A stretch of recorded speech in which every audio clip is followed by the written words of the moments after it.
She wore blue velvet, bluer than velvet was the night, softer than satin.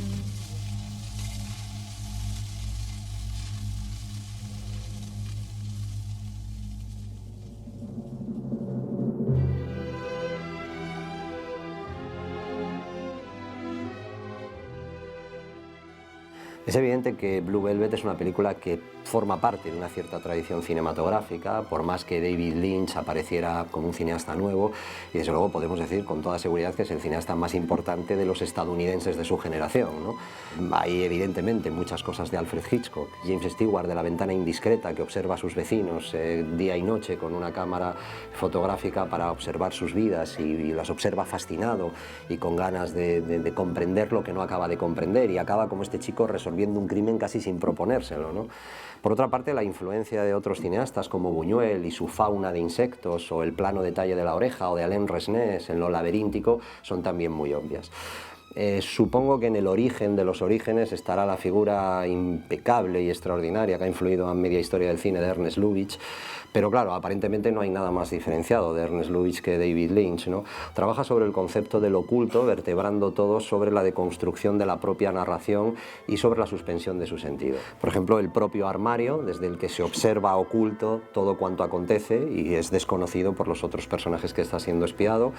o los fabulosos personajes, ¿no?, interpretados por Isabella Rossellini, especialmente el de Dennis Hopper, que hace una magnífica interpretación del personaje de Frank, un personaje absolutamente inexplicable, ¿no? Un personaje, pensemos por ejemplo en la secuencia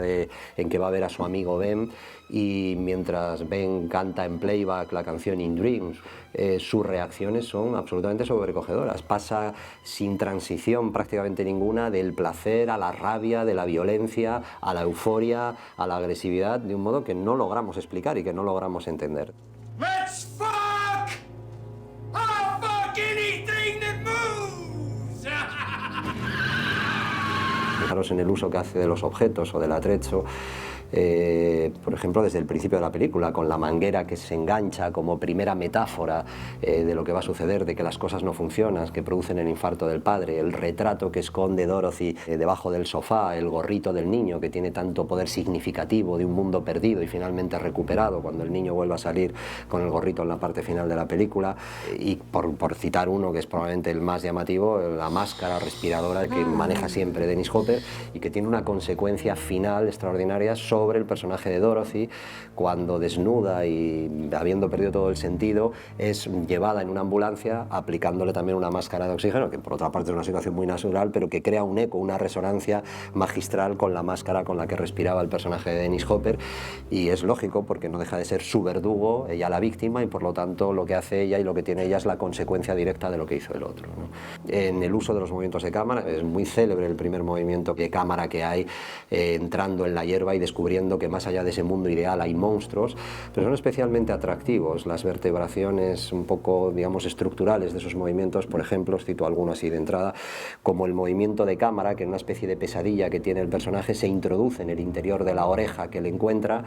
y acaba la película saliendo de su oreja prácticamente como si se hubiera acabado la pesadilla en la que él ha estado metido, ¿no? Por otra parte, estas relaciones de movimientos de cámara, de adentrarse o alejarse de cosas, son interesantes y tienen también que ver, por ejemplo, con el traveling de retroceso que hay sobre el retrato de Sandy, que es una especie de remanso o de paz que el chico busca para intentar agarrarse un poco al mundo diurno frente al mundo nocturno en el que cada vez se siente más atrapado, ¿no? Otra idea extraordinariamente trabajada por Frederick Elmes, el fotógrafo, y el propio David Lynch, es el uso de la luz. Os cito para que lo veáis especialmente algunos momentos, ¿no? El plano contrapicado con su valoración totalmente al claroscuro, como si fuera una sombra, una figura negrísima, cuando baja en la noche desde su casa para ir a ver por primera vez al policía. Esa noche es en la que él va a entrar precisamente en ese mundo oscuro, y hasta ahora no lo habíamos visto de esa manera. O bien la aparición de la propia Sandy saliendo literalmente de las tinieblas. Cuando le habla, miras y no hay nada, no hay nadie, es solo vacío y oscuridad, y ella se va, digamos, corporeizando desde las tinieblas para ser la que dé el relevo y lleva a las tinieblas al propio Jeffrey, ¿no? Por no hablar de los fabulosos viajes en coche con el personaje de Frank, en la que la luz de Frederick Elmes alcanza una dimensión muy abstracta y muy inquietante. I close my eyes, then I drift away. La película se recuerda por algunos momentos que son verdaderamente memorables, ¿no? He citado antes la secuencia con su amigo Ben y el playback que hace de la canción In Dreams, que tienen una segunda aparición en el exterior, en el momento en que una chica se sube en la parte superior del coche y Dennis Hopper está absolutamente desatado, pintándose los labios, besando a Jeffrey, golpeándolo, lleno de rabia y de dolor, explicándole la canción, explicándole lo que significa una carta de amor. Es un momento muy turbio que mezcla muchos caminos y que lo hace especialmente atractivo. Pero probablemente el momento que ha quedado para la historia de toda la película, un momento de una dimensión surreal, hipnótica, es la llegada hacia el final de la película de Jeffrey al apartamento de Dorothy, donde se encuentra al policía Gordon y al marido de Dorothy, Dom, asesinados los dos en una posición que parecen vivos, sobre todo el policía, porque está de pie, y la dimensión que tiene, con la oreja cortada del otro personaje, el terciopelo en la boca, es casi surreal, muy de una pesadilla de la que quieres salir y que no acaba saliendo nunca, porque el final cíclico, con los bomberos otra vez saludando y las flores, parecen meterte de nuevo en ese mundo que empieza ya a ser bastante inquietante, un mundo donde van a cámara lenta saludándote los bomberos mirando.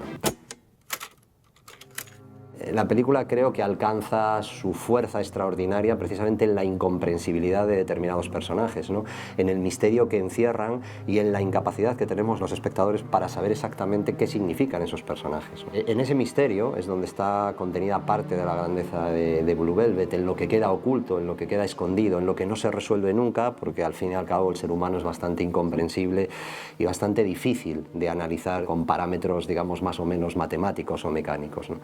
Por otra parte, tiene una concepción orgánica, ¿no? Si vosotros veis la película en otras direcciones, por ejemplo, Blue Velvet es evidentemente un thriller o un pseudo-thriller,